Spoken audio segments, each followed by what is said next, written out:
na po natin sa kanya ang ating siomai. Sa kanya, nilagyan ko lang ng toyo mansi.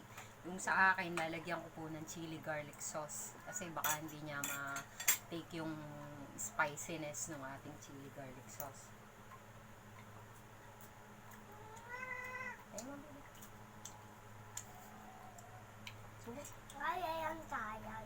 Kaya mo yung chili garlic sauce? Hindi man mahala. Hindi mahala? Oh. Ako naman po, tikman ko rin yung may chili garlic sauce natin. Hindi man mahala. Masarap po.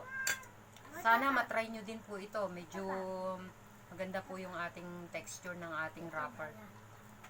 Sana po magustuhan nyo din. Salamat po sa pagsama sa amin sa aming video. Thank you. Like and subscribe to our channel.